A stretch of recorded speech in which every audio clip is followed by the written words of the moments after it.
Well, good evening, friends. Welcome. Good evening. As people there's still some folks kind of making their way in. It's just now 5 o'clock. A couple of housekeeping businesses for you to be aware of. One, if you are here in person, then you're hearing this, and that's great. Feel free to take notes as you'd like.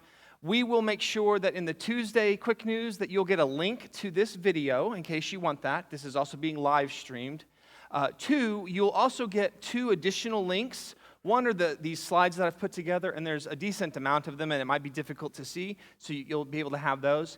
And I'll also submit to you all something that's put together by the United Methodist Church. It's just a general conference legislative recap. It's a bulleted item list, or it's a bulleted list, and you can look at both of those resources if that's helpful to you one way or the other. So you'll, if you miss something, or if you'd like some more information, know in Tuesday's news you'll get those 2 links as well as link to the recording.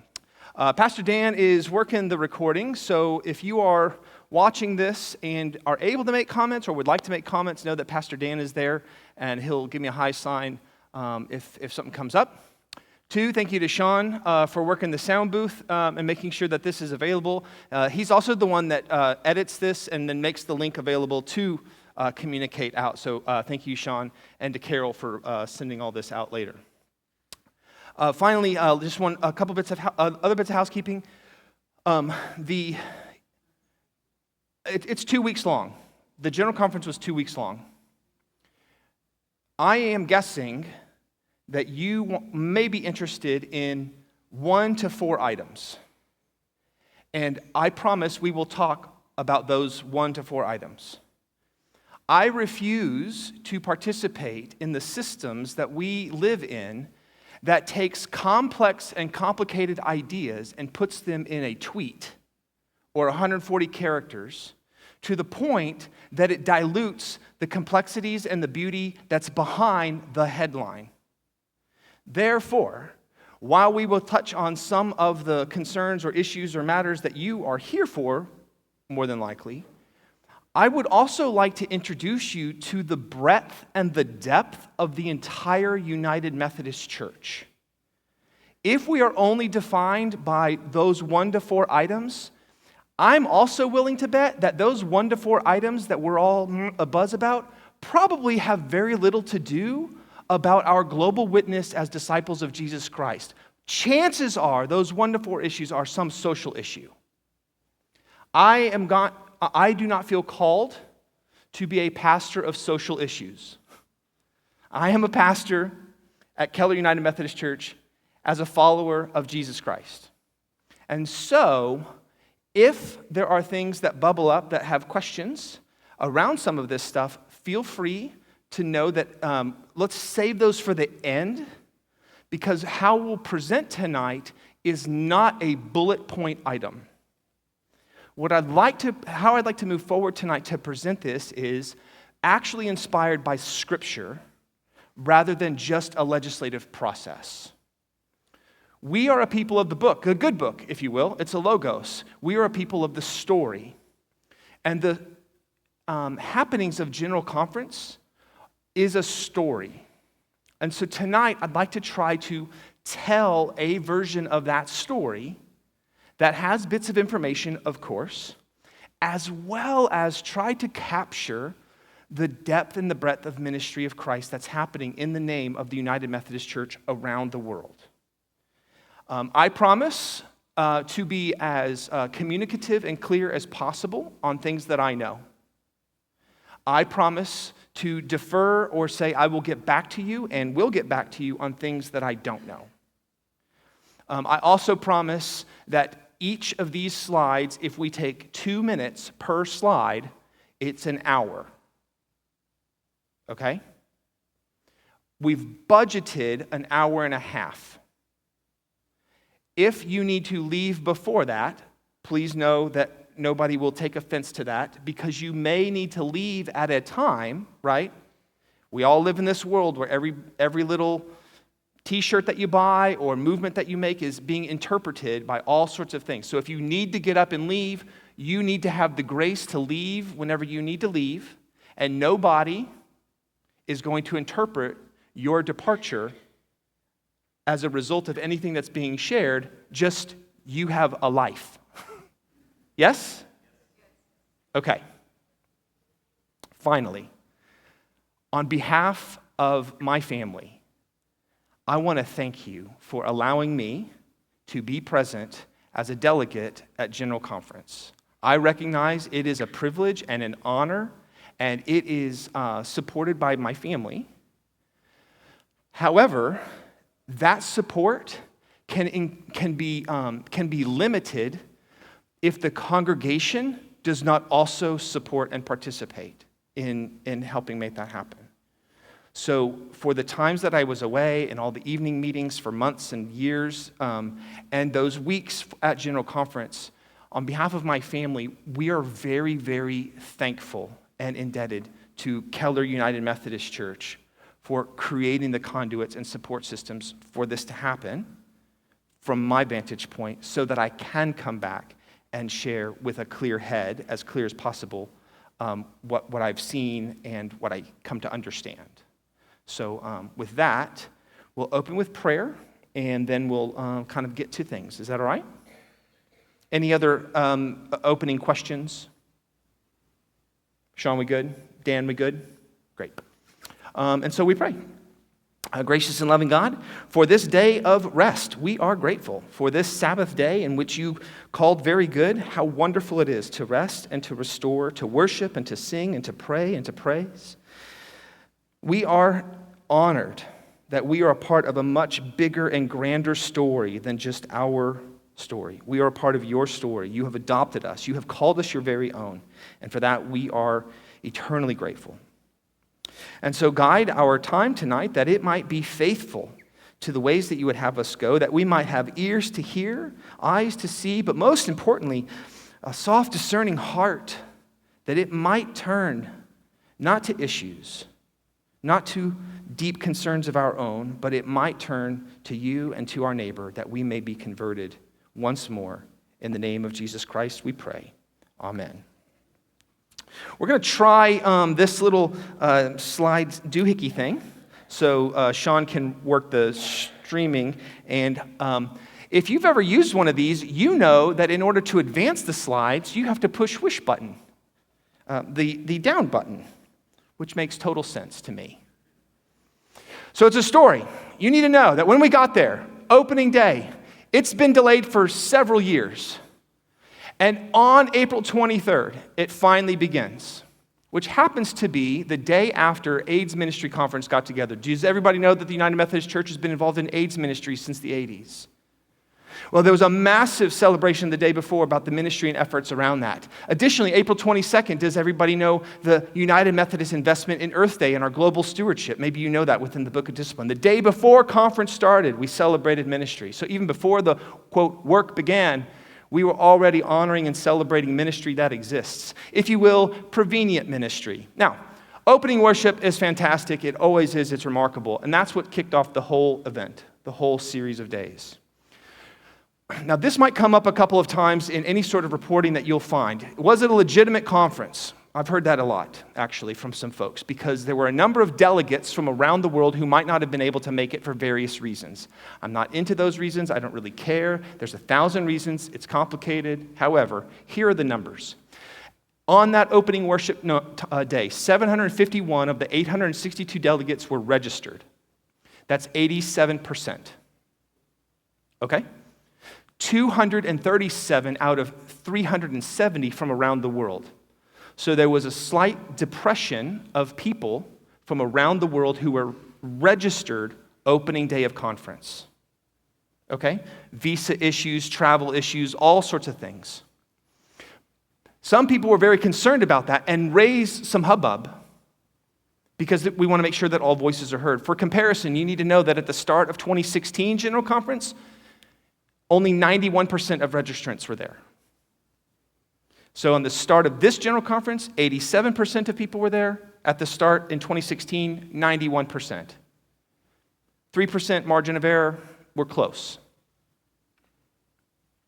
Then, after we got all that out of the way, the fire marshal said, "Cool, get out." The building we were in The building that we were in was really quite nice. It's a convention center. If you've ever been to a convention center in North Carolina, it's really lovely. There's lots of escalators and elevators. It's great. But they shut one elevator or escalator down completely for being redone. We couldn't use it at all. And then another one was used just for like vendors and stuff. So we only had one escalator for all of us to go up and down, and one elevator, which was kind of reserved for folks that couldn't use the escalator. Needless to say, it was rough. So the fire marshal came in and was like, yeah, you guys can't come back into this room until we have some things we're going to fix. So that delayed us quite a bit. And there was some angst about that. Are we going to get to it? And this was the first time that the church started to sing. The church gathered, and every time there was a pause or a break or a delay, most of the time, not all the time, but most of the time led by bishops, you would hear and see singing hymns of the church all throughout the convention center. So while I say it opened in worship, it felt like there was worship even in the gaps. Now, on the 24th, legislative committees begin, and we'll get to all that in just a minute. But right away, we wanted to hear about the future of the church. Where are we? What's going on? And so folks from the young people's address gave this report. It was remarkable and fantastic. You can go back and watch and see the energy and excitement. Now, these are young people who were told about the doom and gloom and decline of the church. These are young people that stood up and were incredibly hopeful, not just about the future of the church, but the reality, the lived reality of their church right now. In that space alone, I think that was the first address that got a standing ovation. Because it was such, it was contagious to see young people care so deeply about this thing that we've given parts of our lives to. It really did warm the heart. Now, there began a series of administrative reports, which became super bleh. So there's this ping pong effect that happens in the room. You get excited and you're energized and you're motivated, and then there's some administrative report, and you're like, okay. But one of the things that happened in that administrative report was a recognition that we needed to move the number of bishops from 66 to 54. And we started to talk about the finances of the church, the big global church. At which point then, in the afternoon, we started breaking out into legislative committees. There's 14 of them. And there's about 1,000 petitions, 1,100 petitions. All of those petitions are broken out into these legislative committees, and there's 14 of them. I was on a committee called General Administration. Which might sound like a catch-all, but it's really the administration of the general church, of the global church, right? It's the administrative functions. Chairs, vice chairs, secretaries were elected.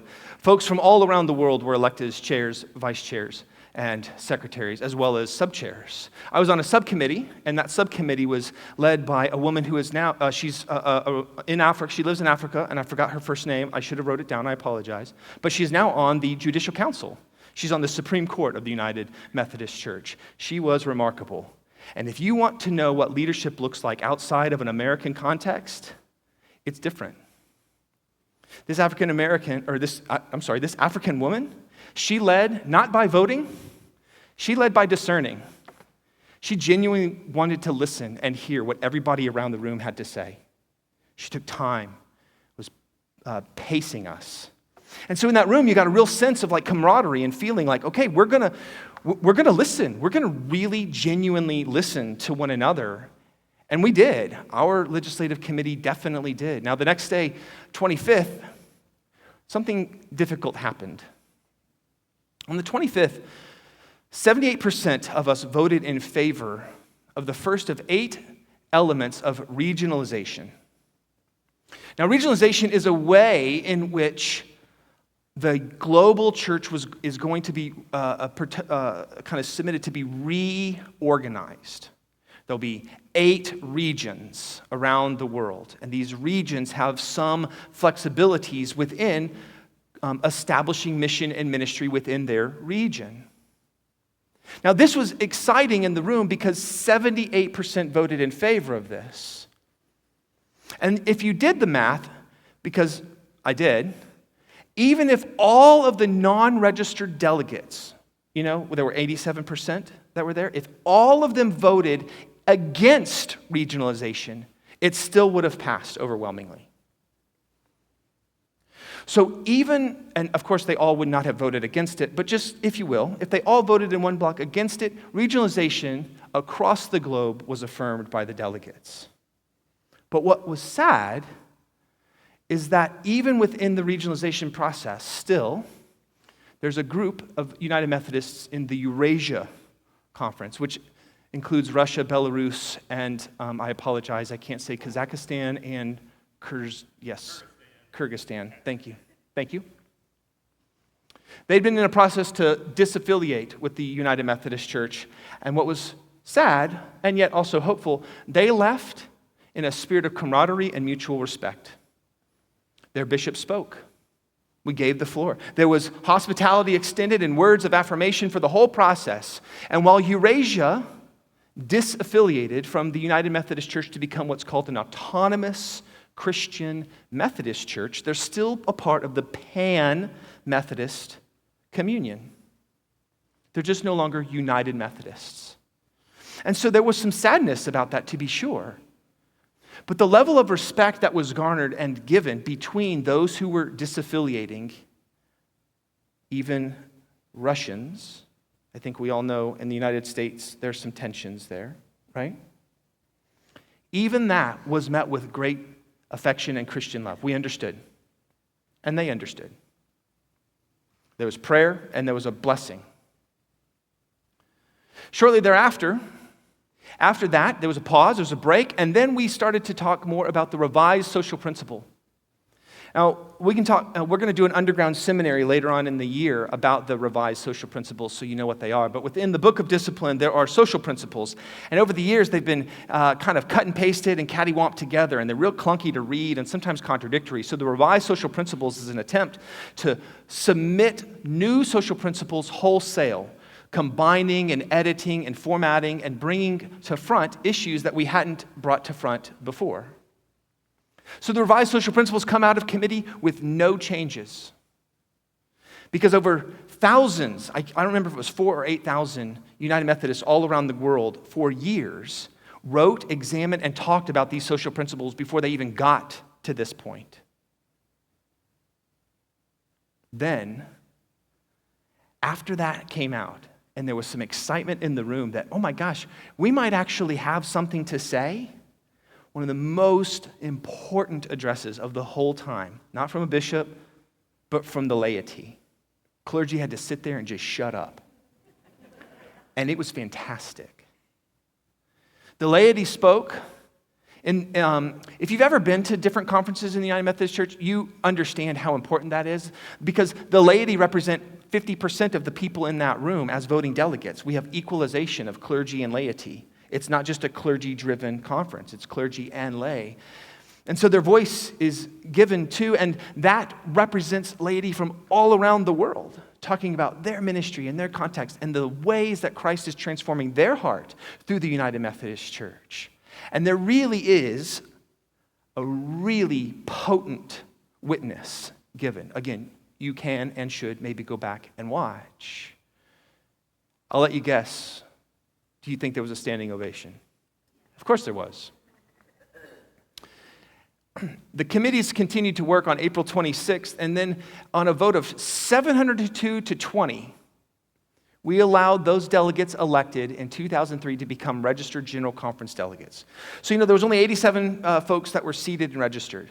But others were there, they just didn't have the time, or they weren't permitted the process, the green light, to become seated voting delegates. Because of COVID and election, it's just complicated. It's just complicated. But there was a motion to say, can we please, these folks traveled from all over the world to be here, can we seat them? And so on this day, we said, absolutely, absolutely. Voted to affirm the process, and it was expedited, and people started to be seated. I was in a section over in the far left-hand side, depending as you're looking at the screen, on the very, very front row, and so I could see all the rows behind us. And those seats were empty in some part for a while, and then they started to get filled in.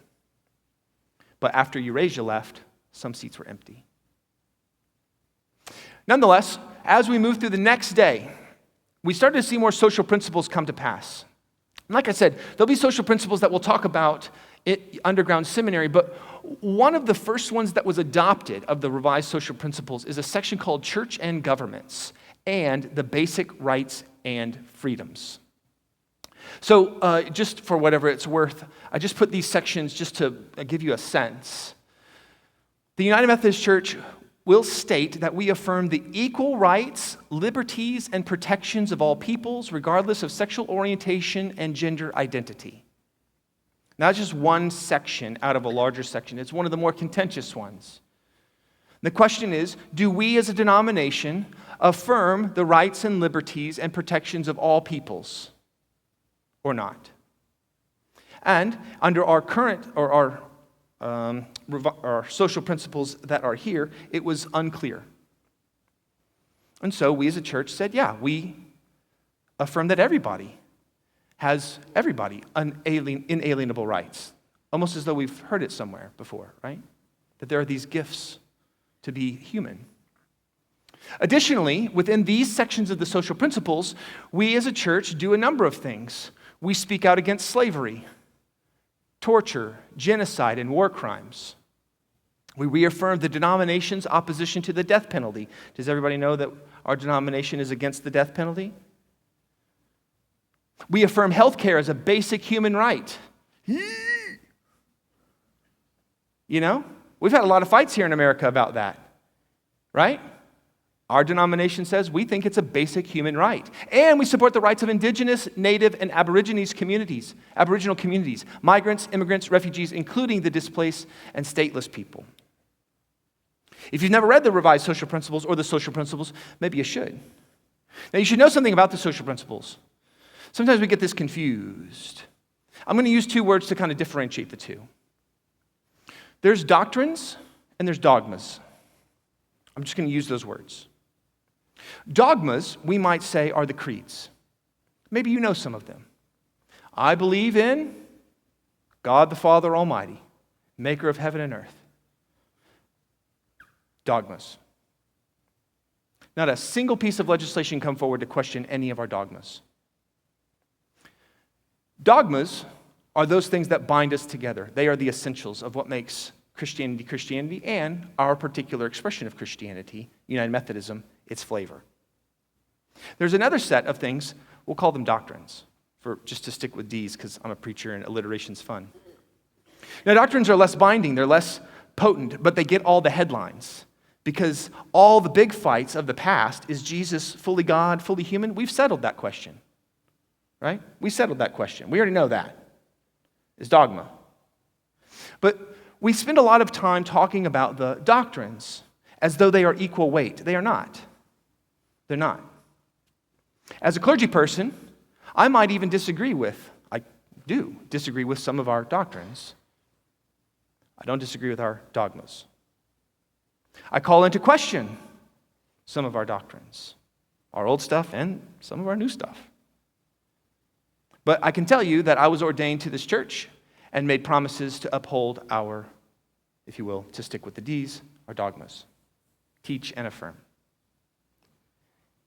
Even if I disagree, I will do my absolute best to uphold the book of discipline. Now, you are not bound to that, right? As a member of a local church, you're not bound to those vows. But I am. Willingly took those vows. So, there's a big group of people you should know. There's this sense in the room. That things are coming together because the vote totals are kind of overwhelming in the 700s. You're seeing things at the 90 percentile, 87 percentile, 80%. Everything's just, there's this sense in the room that everybody was there for a kind of a purpose that seemed to everybody kind of agree on in principle and then work towards that. I've been to a couple of these general conferences, and I can tell you in the past, they've been very, very biting, and this one also was very, very biting. But the difference is that this one, there wasn't any venom in the bites. There were a number of us in the room that felt, this is healthy theological debate. It's not filled with resentment or cheap shots. There's a genuine respect. Even whenever people want to leave, we'll honor it, right? Not going to throw sticks on them as they leave. The room felt just as important, just as biting, but not as venomous. Have you ever experienced anything like that? You're like, oh, this feels different. Well, the connectional table is kind of, if you will, kind of like the admin board of the big church, right? And it went from 64 members, table goes from 64-member board with 49 voting members to just a 60-member board with 44 members. This is a precursor. Our budgets are being cut, right? So the number of bishops went down. The number of people on connectional table goes down. This should become a recurring theme. And it started to settle in around this day. While it might feel like God's doing a new thing, there's still some pruning that has to happen. And that might feel uncomfortable, you know? Well, what's really cool on the 27th as well, so while Eurasia left, part of Eurasia conference includes Ukraine. So now, have your mind think about that for a second. We had a conference that included Russia and Ukraine in the same conference. So I just pulled this here. Reverend Yulia is representing the Ukraine-Moldova Provisional Conference. And she expressed deep appreciation for the denomination's support as she and her colleagues carry on the mission and work in midst of the war. We heard, and maybe you did too, about how the United Methodist Church is doing mission and ministry in war-torn areas such as Ukraine. Again, Russia is one of the languages spoken at General Conference. And yet somehow in that room, as biting as it was, there was no venom. Even in life and death situations. If a Ukrainian and a Russian delegate can be in the same room, surely a red and a blue can too. Now, she and her husband joined other United Methodists in working with internally displaced persons since the invasion of Russia. That's where a lot of the United Methodist Church focuses in on our international work. Sojourner, or the refugee, widow, and orphan. Does anybody else know that Holy Trinity? Where else have we read about that? It's in the Bible. Those are the three categories of people God is constantly saying we should tend for. And here we had a witness, literally several, speaking about how the United Methodist Church was advocating and working with. April 28th was a great day. We did nothing.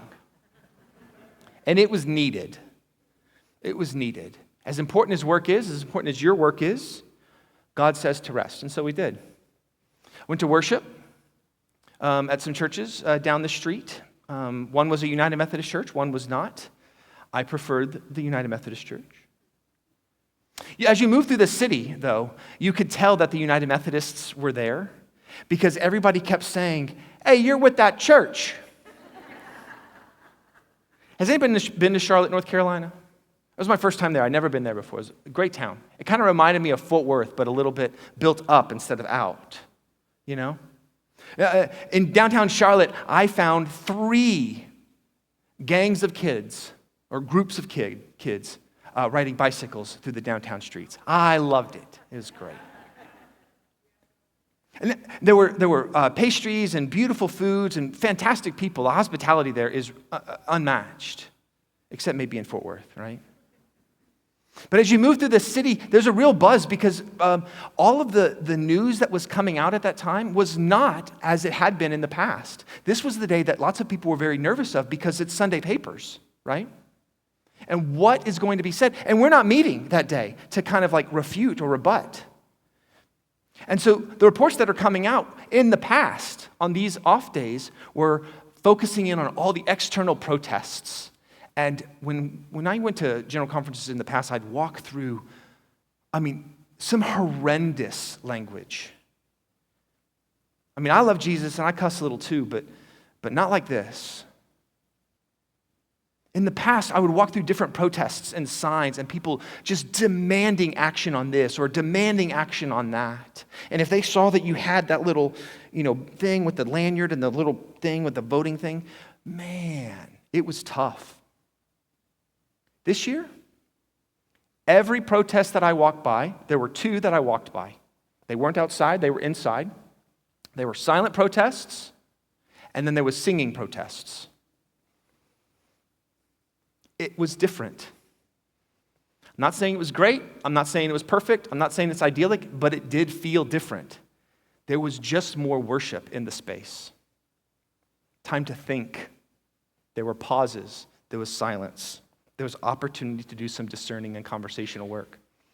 Now, when we started on the 29th, it opened because there was deep concern just a few miles away from where the general conference was. There was a shooting, a mass shooting. And so that day opened with prayer. We recognize that we are rooted in communities and a world still full of violence, and we were prayerful that our global witness of Christ might shine forth and be louder than any gunshots.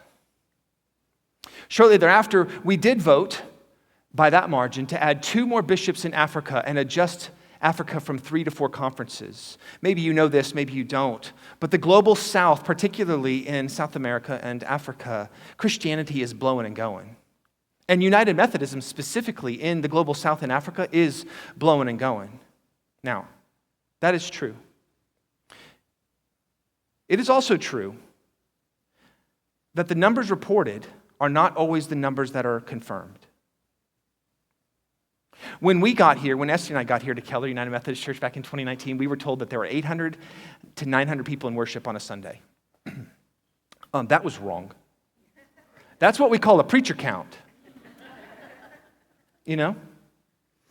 While it is true, Africa particularly is growing in terms of Christianity and specifically United Methodist Church, the numbers that are being reported by Africa areas are called into question by the global United Methodist Church. Maybe you saw that the Ivory Coast just voted to withdraw from the United Methodist Church, and they boast somewhere between 1.2 million members and 250,000. There's reported numbers, there's self-reported numbers, and then they stopped reporting numbers. And then so we sent folks to verify the numbers and could only find about 250,000. So I'm not trying to cast shade. I'm saying that system of counting, right? We count what's important and we count people, and that's great. But there are incentives, just probably like there are incentives at your work, to count things in favorable terms, right? So that you might look good or that someone else might not look as good. Has anybody ever heard of sin? Great. Okay, if you're laughing, then you're like me. Intimately knowledgeable about sin. Sin exists everywhere. I believe Calvin said it's total, right? So even within the church, when you think we should have some integrity around these numbers, I'm telling you, even in the United States, all around the world, you should be cautious, I would recommend. That maybe the numbers reported are preacher numbers. But there still is a lot. To that point that we actually needed to add bishops down there, for sure, and we did, even in the midst of budget cuts. Now there's a group of people, there's ordinands and people that are deacons and elders and missionaries. There's a group of people called deaconesses and or home missioners. It's a subset of people that are called to do ministries in their settings. So teachers, nurses, and whatnot. And this is where they get consecrated and ordained. Or consecrated, not ordained, consecrated. And this is a very moving service. If you've ever been to an ordination service, it's very similar. Laying on of hands and liturgies. And you hear these stories of what these home missioners and deaconesses are doing all around the globe. In fact, the lead deaconess or home missioner, she comes out of First Methodist Arlington. And she was in Estes Children's Choir.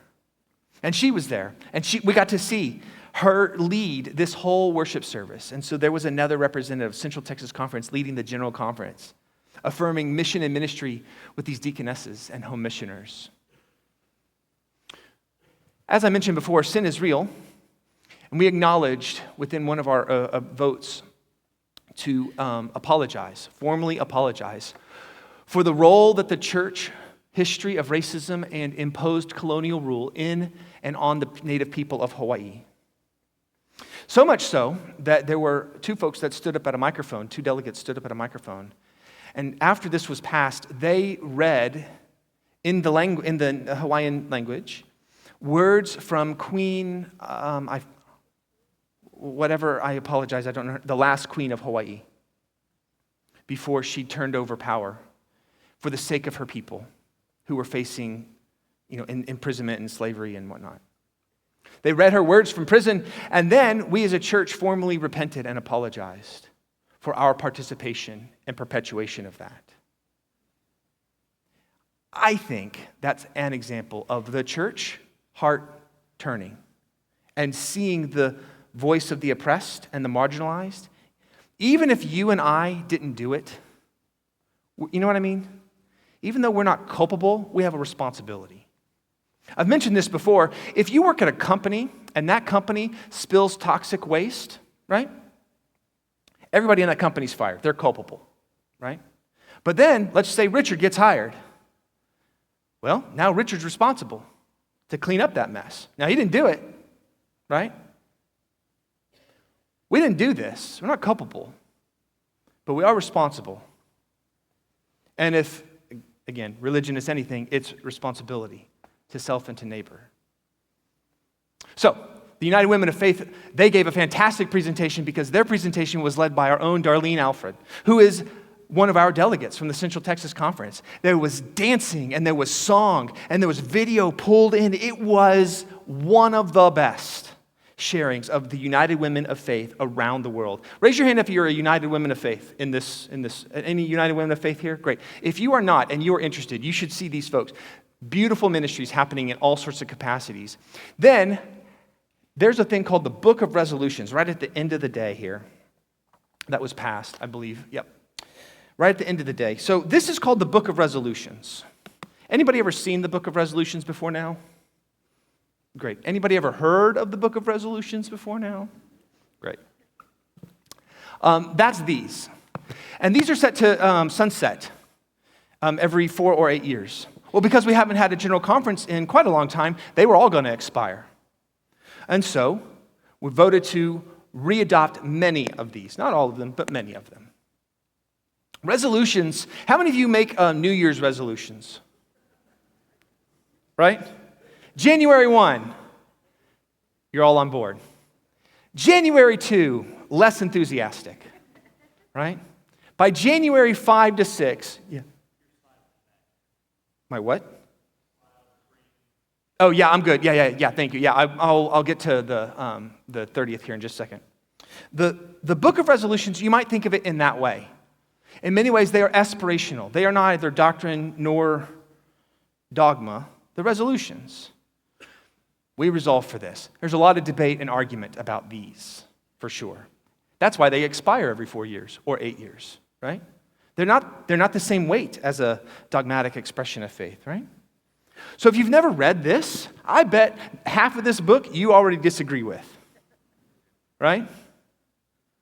But nobody's leaving the church over it because we recognize that we are a part of a long-standing tradition that engages in good theological dialogue around the pressing issues of our day. And sometimes we resolve to do this, or sometimes we resolve to do that. We recognize that God is calling and moving and ebbing and flowing our denomination, and we should be discerning to that. Okay, so we adopted new book, or most of the books of resolutions. Now, on the April 30th, I loved April 30th.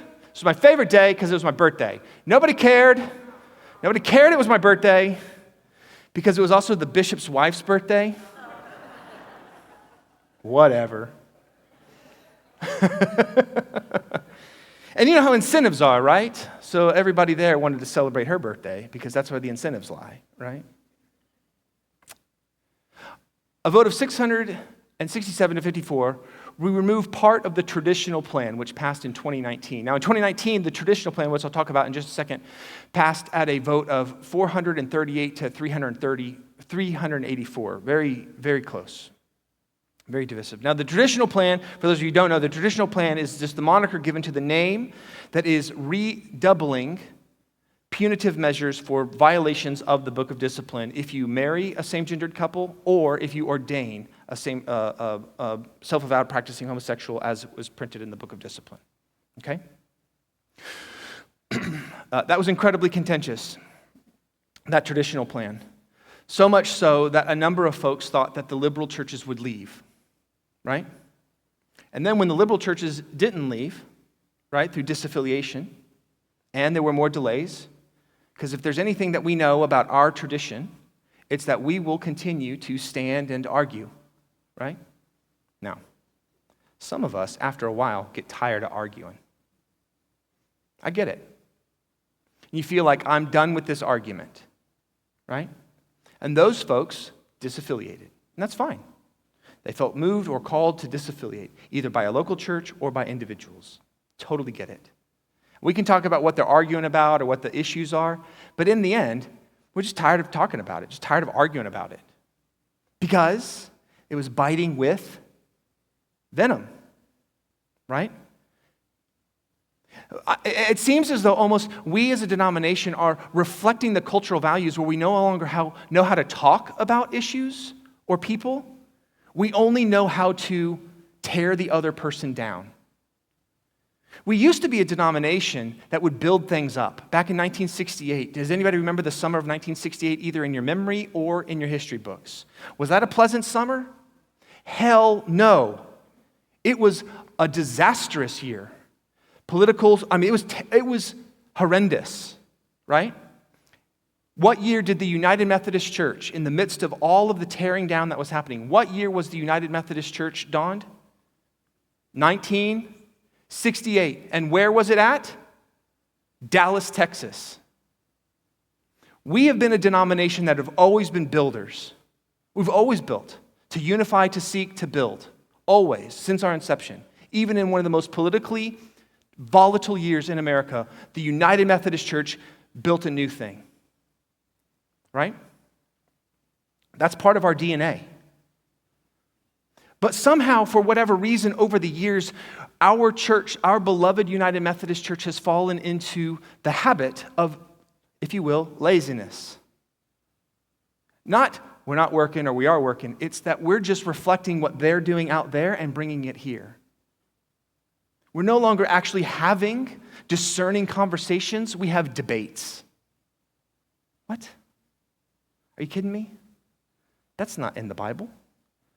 Even the Council of Jerusalem in Acts is a discerning conversation. Should we or should we not let in the Gentiles by way of no circumcision, right? Anybody read that? It's a remarkable conversation. We don't do that. We just tear the other side down, that they're not biblical, or that they're not following the Bible, or that they've sold out, or whatever it is. What I found in this conference, particularly on my birthday,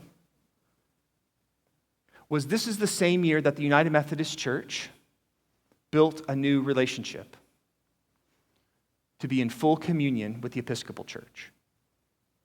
Now, why is that important? What branch of the Christian tree did Methodism break off of? Yeah, the Anglican, the Episcopalian version, right? Or the Episcopals are the American version of the Anglican Church, right? And whenever that happened, back in 17 whatever, right? We've been in full communion with the Lutherans, right? Presbys, sure. But the one branch that we are not in full communion with, until now, is the branch that we have the most in connection and relationship and understanding with. The one we finally, after all these years, we decided to rebuild our relationship with, if you will, our mother. Right? In the year 2024. The United Methodist Church stood to be in full communion. What does that mean? It doesn't mean that we're merging. It means that, for instance, the United Methodist Church ordains. If you're ordained in the United Methodist Church, and the Episcopal Church calls and says, hey, do you have a clergy person for this Episcopal Church? Yeah. a Methodist clergy person can easily move to be an elder or an ordained person in the Episcopal Church, for instance, right? We recognize one another's baptisms and sacraments and the whole shebang, right? It took us that long to reconcile with the church that we were birthed out of. We have gone through a series of disaffiliations and splits. It's going to take a while. It's going to take a while if we seek reconciliation with our sisters and brothers over the season of disaffiliation. Does that make sense? One thing that you should know, and I don't know the answer to this, but there is a church called the Global Methodist Church. I don't know how they can use the name Methodist, because, not just because they're polity, I don't think that genuinely they're Methodist, but the Pan-Methodist denomination doesn't recognize them as Methodists. So I don't know how they're able to do that. I don't know the answer to that. But the Global Methodist Church is not recognized as a church by the World Council of Churches or by the Pan-Methodist churches. And so it's difficult to be in relationship with the Global Methodist Church because our church and their church don't recognize each other as legitimate churches. That's where we are with the GMC and the UMC. Are you with me? There's some bad blood. It's going to take a while. Hopefully, though, by the grace of God, one day, maybe our kids or grandkids might stand here and say, hey, good news. We are in full communion with. Anyway, more revised social principles passed on April 30th. 3 more sections. There's 5 sections total, but the preamble, the community of all creation, and the economic community. Of course, you can read more about that, and again, like I said, we will have underground seminary later about that. I'm going to pause on this section here for just a moment. There was a formal apology offered and given, read on the floor at General Conference as an apology and repentance for victims and survivors of sexual misconduct in the church. Anybody against that? Anybody against that apology? Well, oddly enough, some folks did vote against it. And to this day, as of late, reports are coming out in different parts of the world that this apology to victims of survivors of sexual misconduct, which has nothing in it around LGBTQ language, was interpreted as we are apologizing to homosexuals, which then is utilized as fodder to say, see, we're just apologizing to gay people.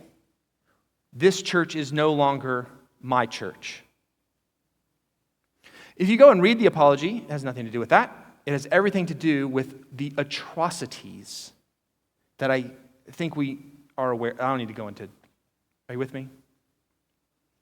Either through translation errors or some other motivation, this apology has been misrepresented at different parts of the United Methodist Church around the globe. So much so that it was used as part of the fodder for another conference in the Global South to seek disaffiliation.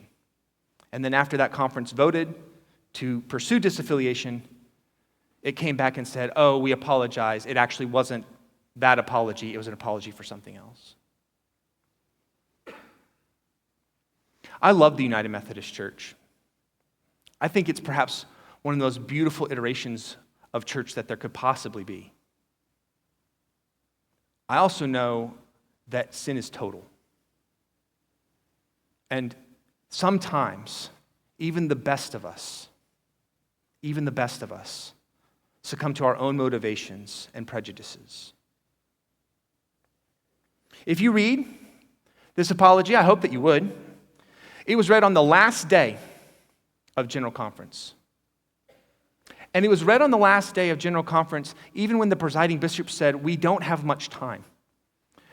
We should just read this at the next General Conference because the legislation said we just need to read it at a General Conference.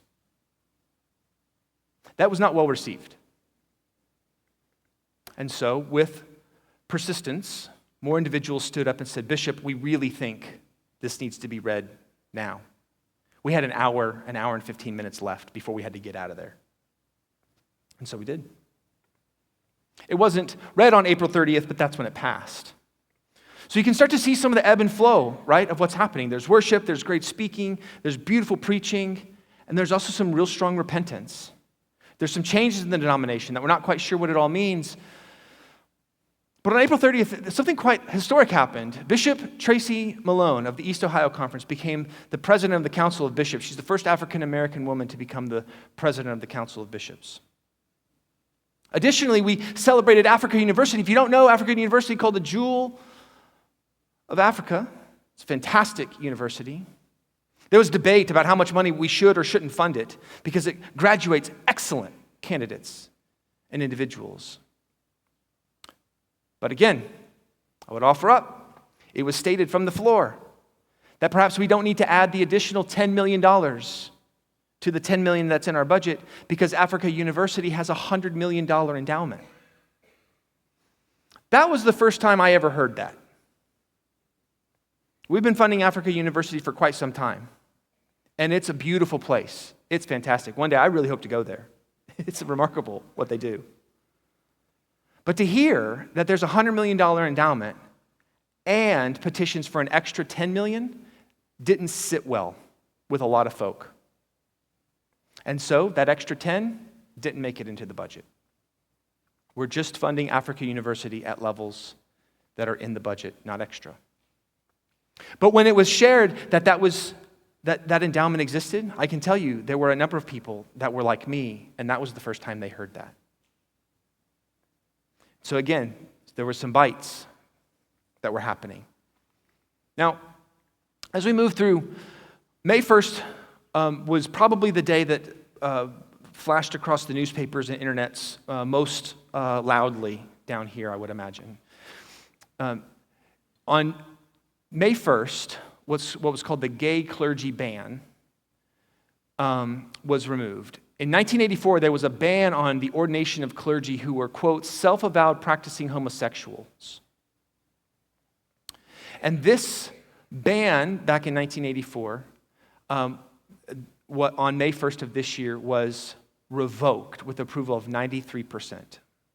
Again, even if all of the delegates, if 100% of delegates were there, this would have been revoked. Now, this was just the first because it was just about clergy, right? It was just about clergy. And it also removed penalties for clergy or churches holding or refusing from holding same-sex weddings. So the penalties were removed. It was still in the discipline at the time that we do not ordain and we do not marry, but the penalties were removed. Are you with me? So even if conference ended right then and there, a clergy person could perform a same-gender wedding, even though the Book of Discipline says you can't. But there was no mechanism in place to bring about charges to say that that's against the book. So you see there's an incongruency there, right? The book says you can't do it, but there's no, repercussions if you do, you know? You tell your kid, don't do that, and then they do it, and you're like, well, I guess you just didn't do it. Can't abide, right? Nothing passed at General Conference. You need to know this. I've read this a lot, that there is concern that this is some sort of slippery slope that people are going to be forced to do something they don't want to do. Nothing passed at General Conference or under consideration would compel churches to receive a gay pastor. Nothing. You also need to know that bishops and clergy want churches to succeed. If your church is not going to be open or receptive to a female clergy person, they're not going to send you one. Now, I'm not a female clergy person, but I'm married to one. Maybe you've met her. And when we were appointed to Saginaw United Methodist Church, Saginaw, just right across the road. Anybody been to Saginaw? You seen the Grand Elevators? It's great. Saginaw. Our first 2 weeks that we were there was a guy there fixing the shingles. Nice guy. He turned to me and he says, are you the new preacher? I said, actually, my wife and I were the co-senior pastors. We're so happy to be here. He said, oh, we had a woman once. We don't like them. Right? Now, I'm not saying that that's good or bad. I'm just saying, the bishops knew that, right? that there was some voices that would not receive a female clergy person as their solo pastor. So what did he do? Right? They want clergy to succeed, right? It's a small voice. There were only 3 people at the church that were really rejecting female leadership. Now, the legislation approved also explicitly protects the rights of clergy and churches not to officiate or host same-sex weddings. If you don't want to, you don't have to. Nothing is compelling you to do so. If this church so acts and moves to not allow same-gender couples to be married in this space, nobody's going to close this church. The bishop can't come in and say, meh, meh, meh, meh, meh. All of the talking points that I've heard that people say, oh, this is a slippery slope to force us to do something, in my estimation, is not only misguided and wrong, but the very rejection of the traditionalist plan, which actually compelled people to not do something, that's what rejected. Are you with me? So it's incongruent to say, in my reading on this, it is incongruent to say, oh, the United Methodist Church is headed towards some sort of slippery slope where they will force you to do something you don't want to do. That's what we rejected. We adopted a posture of live and let live. If you want to, that's for your local church to resolve. Almost as though we trust local churches. Almost as though we trust local churches to be in communion with one another, to have discerning conversations about what God may or may not be doing in their setting. What a remarkable thing, I think.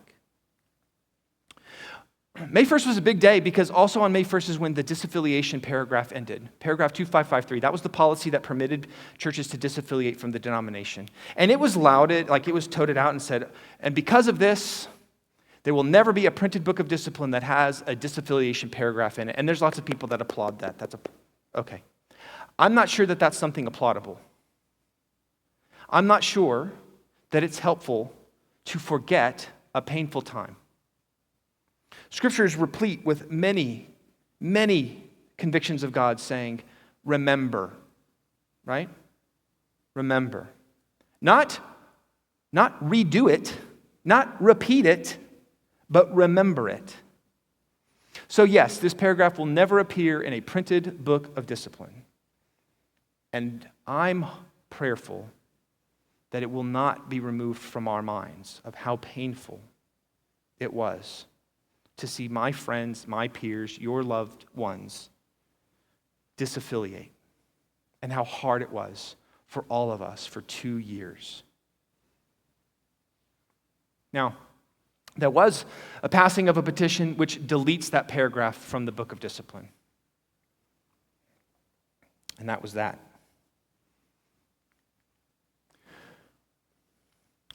By a significant vote, we did vote because we're people of builders. We voted to have a re-affiliation policy. I don't know if it will ever be used, at least in the short term. But if we had a disaffiliation process, we have a re-affiliation process. Which is interesting because we will have a book of discipline that never prints a disaffiliation clause, but we have a book of discipline that will print a re-affiliation clause, which will always beg the question, why do we have a re-affiliation clause?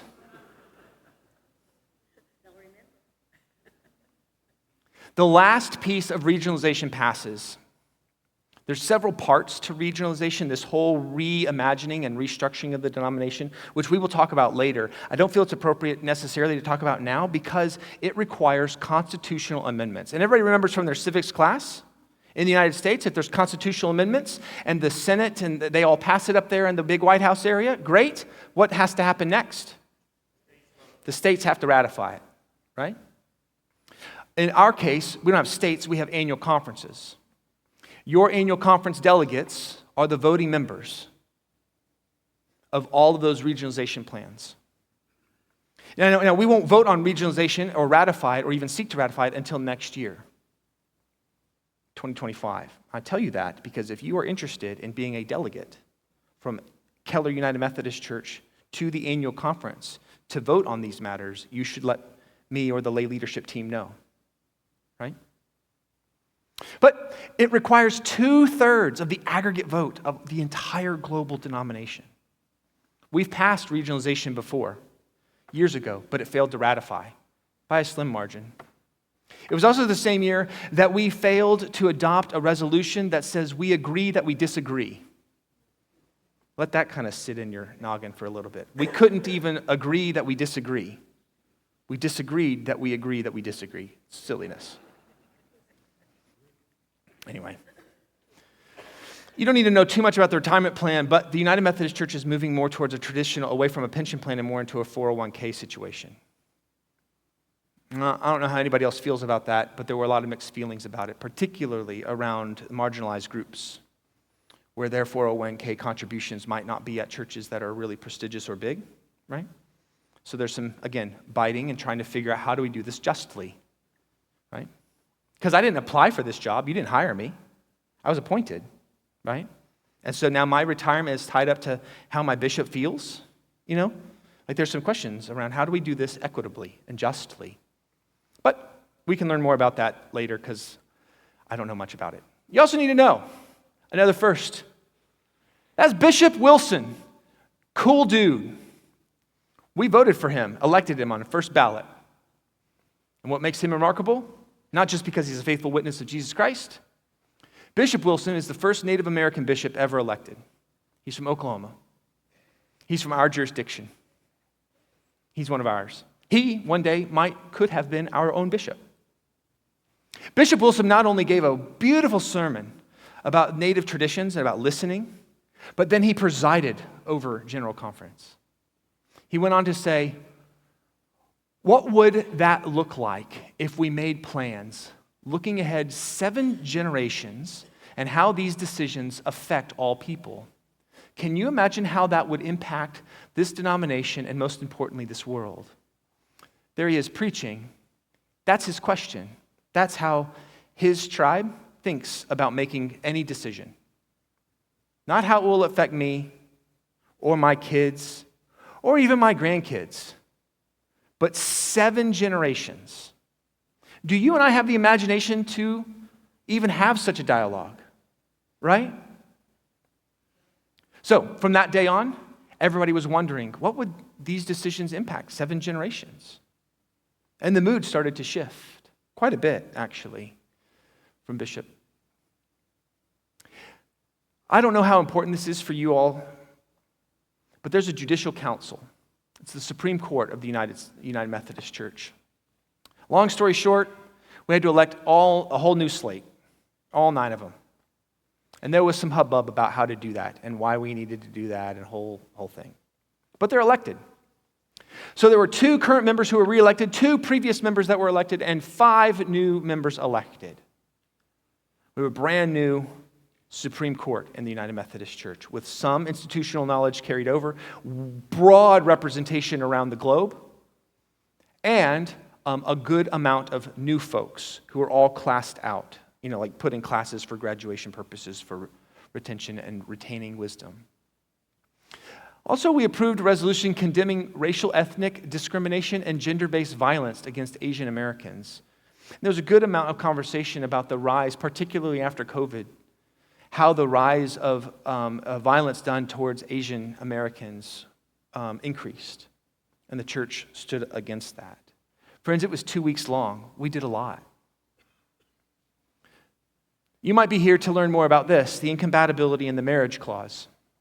By a vote of 523 to 161, we eliminated the 52-year-old claim in the social principles that the practice of homosexuality is, quote, incompatible with Christian teaching.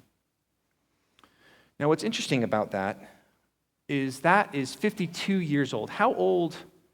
What year is 52 years ago? 1972.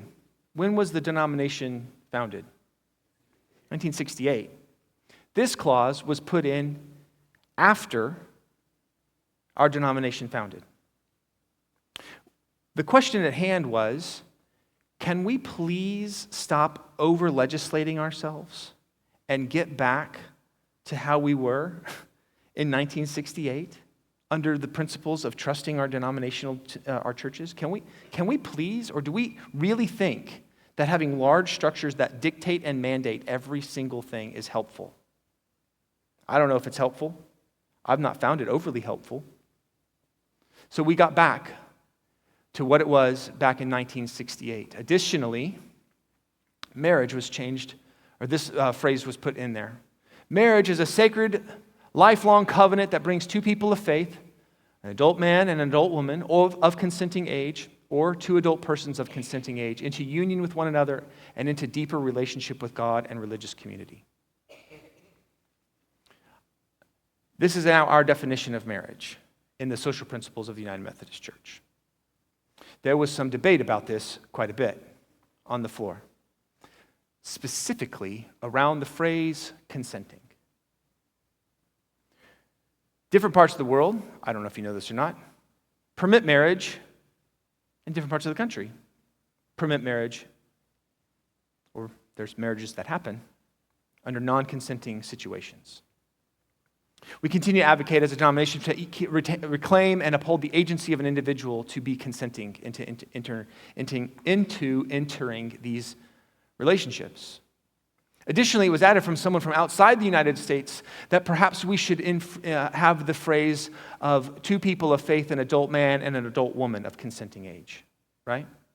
And so here you see an attempt to acknowledge that we're not of one mind around what a single definition of marriage looks like, but that it can look in different ways under those rubrics. Some folks found that to be helpful. Some folks found that to be less than helpful. Some folks found that to be a nice compromise, recognizing that some of us only prefer one expression over the other, right? And yet, it passed with significant margins, recognizing that we desire to be a church that's building rather than just critiquing and tearing down. And up to this point, every vote around this matter has always led to divisiveness and tearing down. So, we're trying a new thing. Maybe this will do something different. The last section of the revised social principles was adopted. And again, this social principles represent the denomination's public stance on issues of the day, and it's not church law, right? In the end, I would offer up something that doesn't come from me, but the spirit of John Wesley, that the United Methodist Church is seeking to live out unity without uniformity. Kind of like music. When we sing here, there's harmonies. We're not all singing in unison. Or perhaps you might think of it like the United States. We have 50 regions, right? And yet somehow, with their own laws and their own weirdness, and I don't know what happens up in New Jersey, but it's weird up there. Somehow, this experiment called the United States has unity without uniformity, right? No matter how badly they try up north, they will never have good enchiladas, but they are going to have fantastic lobster rolls, right? They're going to have their traditions, and we'll have ours. And somehow, we live in mutual respect with and for one another. To say that the denomination can't abide with regionalization or some sort of or different understandings of things, I think is a fallacy, because we live it all the time. Chances are, if you go to your home right now and you visit with your spouse on a number of matters, you don't agree. And yet somehow, people still stay married. I don't know how. It's a miracle, you know? You have unity, not uniformity. And that is ultimately what the denomination was seeking to do. We have missionaries. We have a lot of missionaries. And they do incredible work. I got to meet a handful of them. One of our missionaries is from our conference. Her name is Katie Meek. She's a teacher, educator. I think she's in Congo, but she's home now in the United States. She's been doing that for years. I was ordained with her. She is remarkable, Katie Meek. Got to see all of the missionaries commissioned. 6 weren't able to be there because of travel visas, which was unfortunate. In the same vein of missionaries, South Korea, The Korean Association of the UMC committed to adopt and support 140 global missionaries. Little old South Korea said, we commit to $100 a month for at least 3 years for 140 global ministries. It was kind of a challenge. What about you, America? Right? Do we feel that the missionary work of the church is important? And if so, are we willing to support it financially? Do we think that people should have health care? Do we think people should have education? Do we think people should have basic needs met? Do we think that the church can help? If so, we've got missionaries. They need funding. Korea said, we're committed. And there was a lot of celebrations over that. Within the United Methodist Church, there's 2 ordination paths. There are elders. Esty and I are elders. We're ordained. We're called elders in full connection. And traditionally, up until just now, only elders could perform sacraments on their own. We didn't have to have permission. We could do them wherever. That is, we can have communion. We can do baptisms kind of wherever. But deacons, which we've had deacons here in the past, have never had that ability. They've always had to seek permission or need some sort of special permissions to do that. But we opened up the opportunity and said, deacons now can also perform sacraments, which was highly celebratory, except by some elders. If you think about incentives, right? And the thing that kind of marks elders apart is sacramental authority, and now we're just letting deacons have it, right? That was highly celebratory. We have lots of deacons in this area that do great work, particularly in hospitals and chaplaincies. And they need the ability, I think, to be able to have sacred and holy communion with folks in their space when those folks can't come out. I just wanted to share this because I thought this was fascinating. There were, if you count American Sign Language, there's like 11 languages that are spoken at General Conference, all live translated. You got to speak slowly, clearly. You got to slow down. There was a time we were trying to figure out how to vote. We had these little devices. You remember Palm Pilots? Remember those things? Those were fun devices. They kept talking about a tracker ball. Just move the tracker ball down and you can select the menu item that you need to vote yes or no or whatever it might be. And they kept talking about move the tracker ball up, move the tracker ball down, move it to the left, move it to the right. And there was somebody that stood on the floor and said, look, in our, we have no idea there's no words in our language for, what is a tracker ball?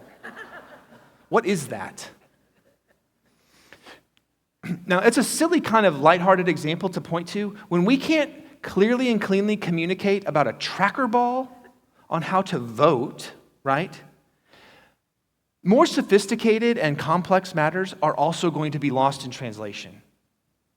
It was a really nice, poignant example of why regionalization is very helpful, to really honor one another and say, look, we value and honor who you are and the language and your culture, so much so that we trust you in your region to conduct the business of the church. We trust local churches.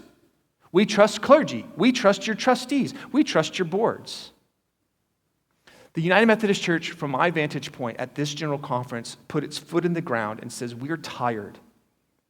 We are tired of the world constantly tearing down institutional structures as though they are wrong or bad, or they're broken in some capacity, and that what they need to be do is torn down and burned down. But rather, we reaffirmed that part of what makes the network of churches so potent around the world of United Methodists is our institutional connection. You want to know why UMCOR is there first? Do you know why the United Methodist Church is at a disaster first? Because you don't have to raise the money for the institutional structure. It's already there. They just show up. So while others are having to fundraise, right, just to get people there, we're already 4 days in. These institutions matter. They are significant and important. And I think we've seen enough of when institutionality is called into question and burned down, and nothing is there to replace it, except some form of anarchy or do your own isms, right? 180 trained professional translators were there, and these boxes, and all in the subcommittees. I sat every lunch with a group of translators. They understood me. I'm not sure I understood them. They were amazing people.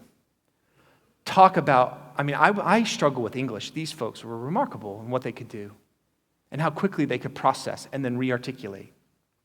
70 of them were required in week 2 because after the first week when legislative committees went away, we needed less of them. And then live translations of all the daily proceedings were written into material. There was a due date, like 4 o'clock, I don't remember when. And then all of that written material was then translated into French, Portuguese, and Kiswahili, as well as English. So that by 6 a.m. the next morning, there was printed material on the paper, on the desks for everybody. And they could go in those primary languages and read what had happened and what's coming to the floor today. We don't have to do that. We don't have to do that.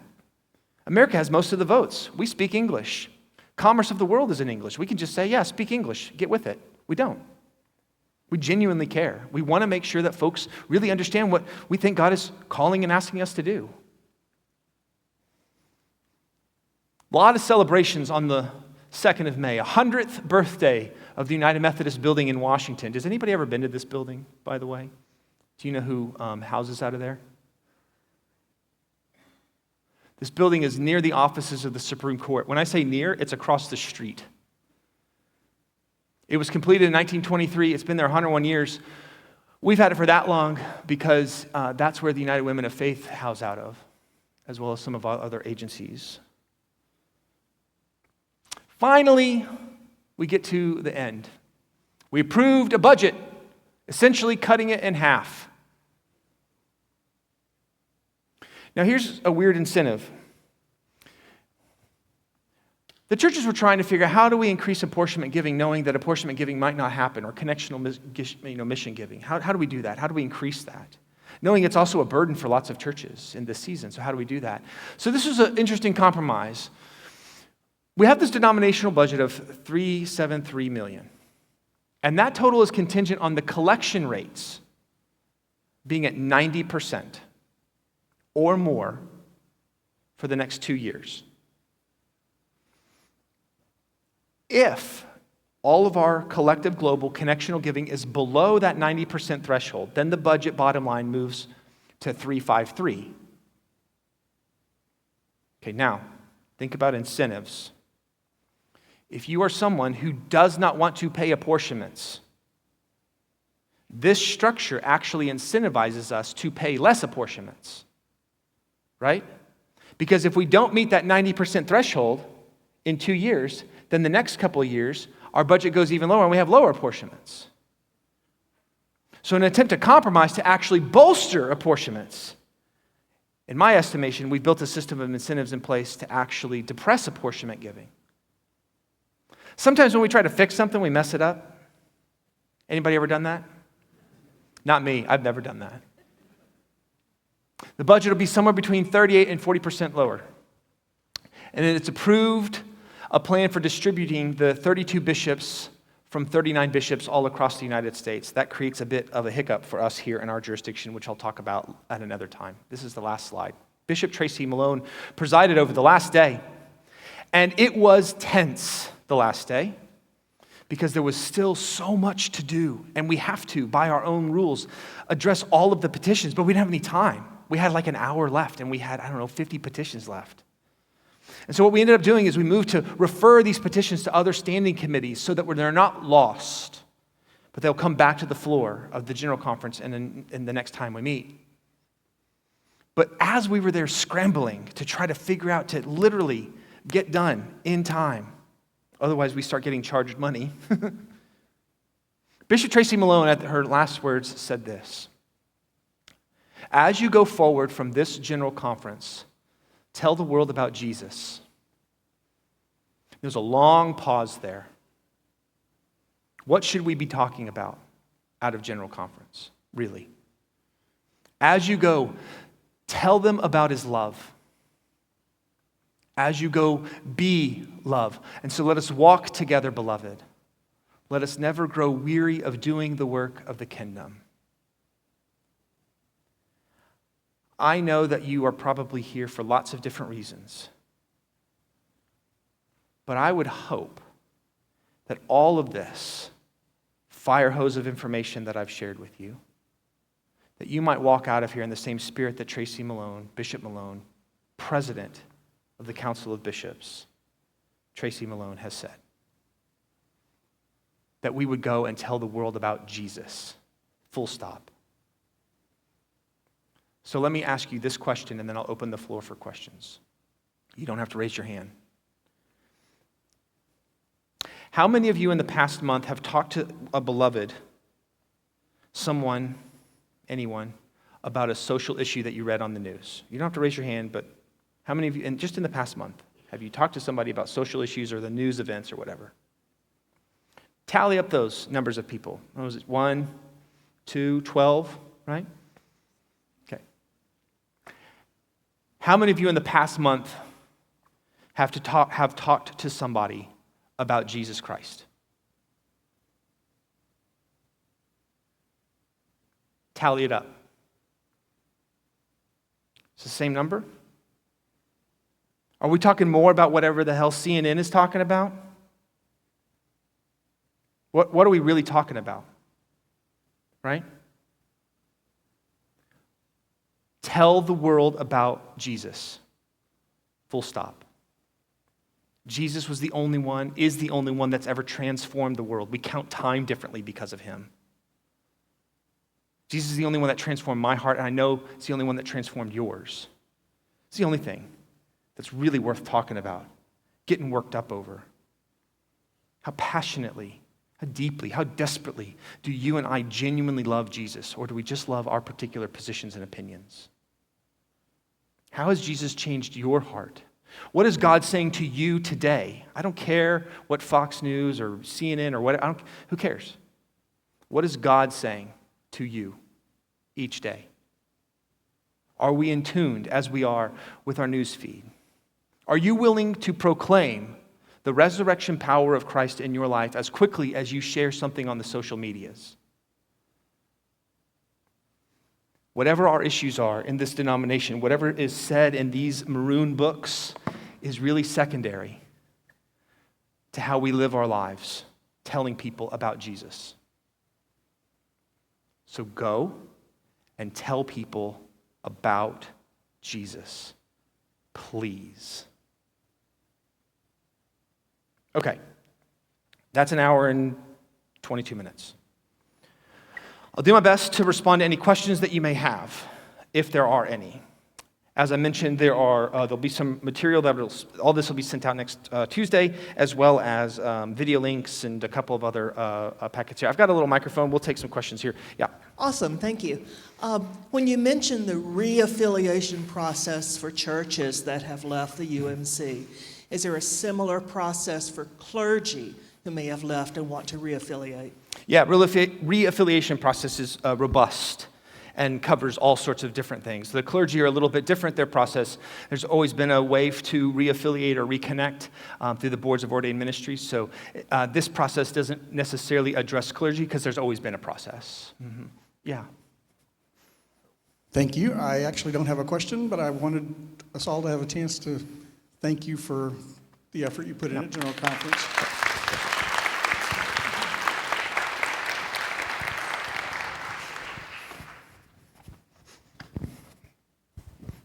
I took Dad to Louisiana General Conference a couple weeks ago. And Nice. They ordained an Episcopal priest. Yeah, they did. Curious about the committee with 60 people, but only 49 voters. What's Right. the point of the other people if they can't vote? Yeah. So, I mean, we've all been on committees where you're like ex officios or members with voice but no vote, right? At a certain point, the body gets so large and there's so many voting numbers that the body doesn't actually do anything. So there's lots of bishops that are there or presidents of different things that are there for representation to make sure that we hear and see. So sometimes there's alternates that are there as well that might fill in. So they're there, but they don't have a vote at that moment. right? So there's lots of different reasons that you have more participants than voting members for a global body such as that. Yeah. I'm trying to wrap my hand around the difference between resolutions and book of discipline. Sure. If the resolutions don't have the same teeth as the book of discipline. Right. But I think you did say something about wishes. Is it a wish? We Yeah, wish?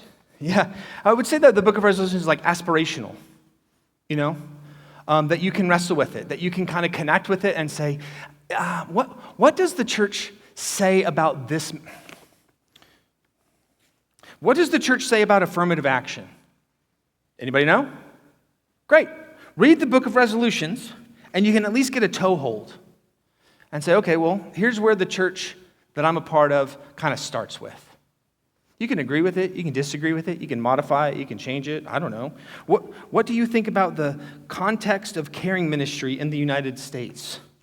What do you think about the DREAM Act? It's all over. How do you feel about biblical and theological grounding? It's all over the map here. So it's like an attempt for the church to speak to social matters that are yet to be settled, and we're still recognizing that we're wrestling with them. So that's why the book's so thick, and it'll probably be just as thick for a long time. Does that make sense? Is that helpful? Okay, yeah. Yep.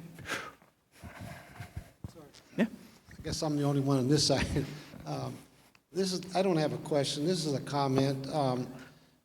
I talk to a lot of people, and I do a lot of prison ministry, and I'm really concerned with some of the things that took place.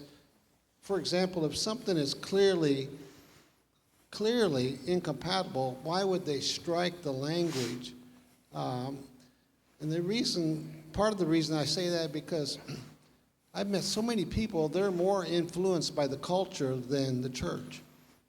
And yeah. I look at bumper stickers sometimes in church parking lot. What? I just can't believe it. Because many people are Bible illiterate, and then when they strike that language, for example, well, love is love, and what's wrong with you? And I try to give them answers for the hope that's in my heart. But certain things, essentials, can't be compromised, in my humble opinion. Yeah. What's remarkable about this comment, in my opinion, is that the United Methodist Church affirms that positionality as well as the gamut.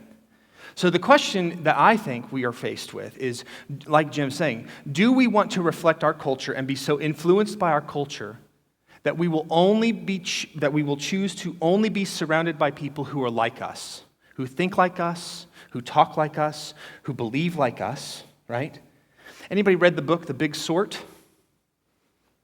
It's a social phenomenon in which you and I, Americans, we are self-sorting. We are physically moving to areas that look and feel like areas that we are. And so we talk about gerrymandering or whatever it might be. We are moving into communities intentionally of people that look and sound like us, which is why red areas are getting redder, blue areas are getting bluer, right? And the divide that's pulling us apart. That's been reflecting in our churches. Our churches continue to self-sort and self-select. Well, I don't like what that preacher said, or I don't like what that maroon book said. I'm out. I'm going to go find a church that believes exactly like I believe, because that's the true church, right? The United Methodist Church says, look, all of us are sinners, all of us. We all fall short of the glory of God, and we need all positions in this large tent. Like Eva mentioned this morning in worship, we need all positions, all the tent poles in this large tent to provide solace and shelter for as many people as possible who are dying and need a hope and a bit of good news. And so, I'm not convinced that my positions are right. If you're convinced that your positions are right, in the Bible, that's called idolatry, right? We are called to be followers of Christ, not followers of self. So you're right. There are things that should be in our churches and be in these maroon books, for sure. The question is, do we want to be in conversation about what those are, or have we already made up our minds and it's done? Do we believe that Scripture is living and breathing, or is it done? I'll offer one other example from the Bible.